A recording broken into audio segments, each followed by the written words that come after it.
Halo semuanya, kembali lagi bersama saya di meja konsultasi Project D. Saya ingin mengucapkan terima kasih banyak buat teman-teman yang sudah subscribe channel ini. Yang tidak penting, yang tidak penting. Iya benar, penting nggak sih?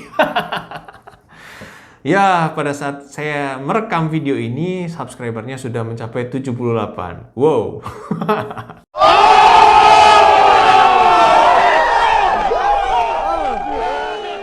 Sungguh-sungguh menjadi pencapaian yang luar biasa untuk channel yang tidak penting ini. Tapi tidak apa-apa. Kemarin saya baru membaca sebuah berita kesehatan yang cukup menarik. Just for info aja ya. Jadi gini teman-teman, saya ceritain. Di dalam berita tersebut menceritakan ada seorang pasien yang memang sudah rutin mengkonsumsi obat. Pada suatu hari, ini pasien udah baringan di tempat tidur, udah siap-siap, mau bobo, mau tidur. Ternyata dia baru ingat bahwa sebenarnya dia harus minum obat rutin. Ya, di sini nggak dijelasin sih obatnya apa secara spesifik, nggak dijelasin. Yang jelas, ini orang memang harus rutin minum obat. Karena dia harus minum obat, dia kumpulkanlah segala niatannya untuk mengambil obat. Dia langsung telan tuh obat tanpa minum air putih.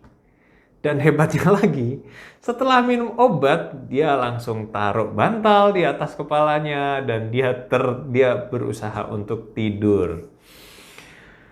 Tapi yang terjadi beberapa saat kemudian, pasien ini mengalami perasaan panas di daerah dadanya yang dirasa semakin lama semakin berat. Bahkan dia bercerita 30 menit kemudian rasa keluhannya ini bertambah parah 2 kali lipat. Ya pokoknya singkat cerita, nih pasien pergi ke rumah sakit untuk pemeriksaan lebih lanjut. Gitu teman-teman. Di Johns Hopkins, Amerika, ada seorang profesor yang bernama Rajat Mittal dan dia membuat penelitian dengan bantuan Duke. Kalian tahu nggak sih Duke itu apa? Duke. Ternyata Duke merupakan suatu komputer yang merepresentasikan pria berusia 34 tahun dengan kondisi pencernaan yang normal. Atau simpelnya kita bisa bilang simulator lambung lah. Keren ya, simulator lambung manusia 34 tahun. Dan melalui Duke ini, si profesor mencoba mensimulasikan postur seperti apakah yang paling efektif untuk menelan pil. Jujur aja sih, sebenarnya penelitian ini nggak pernah terbayangkan, apalagi kepikiran untuk seorang klinisi seperti saya. Ya bagi orang kayak saya, kalau minum obat itu cukup duduk, telan obatnya, minum air yang banyak, beres deh. Udah gitu. Kalau buru-buru sambil berdiri juga nggak ada masalah. Oke? Tapi saya yakin merasa keingintahuan dan penasaran sang profesor ini sungguh luar biasa. Hingga memicu si profesor untuk mikirin postur yang bagaimana sih yang paling ideal agar pil yang ditelan dapat diserap oleh usus secara efektif. Melalui simulator ini dicobalah 4 posisi. Yang pertama adalah posisi tegak lurus. Yang kedua posisi condong agak ke kiri, posisi condong ke kanan, dan ternyata yang paling efektif adalah posisi condong ke kanan. Efektivitasnya mencapai 83%. Dan posisi tegak masih kurang efektif dibandingkan posisi condong ke kanan. Apalagi condong ke kiri itu yang paling tidak efektif, kata si profesor, kata si simulator ini. Nanti lihat gambar yang saya tampilin aja ya. Nah, di gambar ini tuh bisa dilihat tuh posisi condong ke kanan itu posisi obatnya paling mendekati masuk ke dalam usus. Sungguh penemuan yang luar biasa bukan? Sampai postur aja untuk minum pil itu diteliti. Emang gimana ya? Di Amerika pemikirannya sungguh mind blowing. Si prof ini juga akhirnya menjelaskan bahwa posisi minum obat dalam kondisi berdiri ataupun duduk tegak sebenarnya nggak jadi masalah juga sih, fine-fine aja sebenarnya. Jadi buat teman-teman yang sudah terbiasa minum obat dalam posisi duduk tegak ataupun dalam posisi berdiri, masih cukup efektif kok. Efektivitasnya nomor 2 tadi.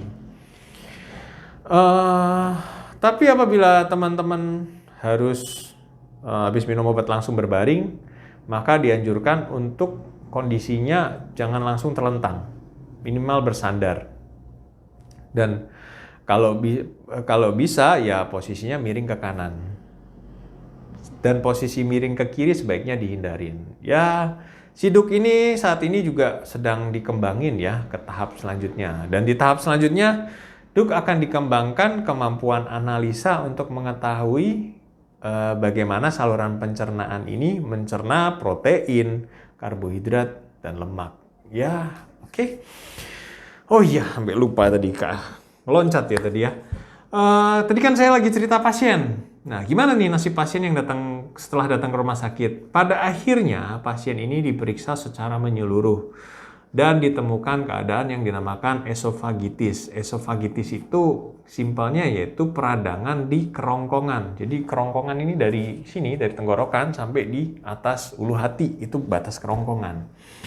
Nah, kalau menurut saya pribadi ada kemungkinan hal ini diakibatkan karena satu, obatnya belum sepenuhnya masuk ke lambung. Kenapa? Ada 2 faktor yang menyebabkan obat ini tertahan di kerongkongan.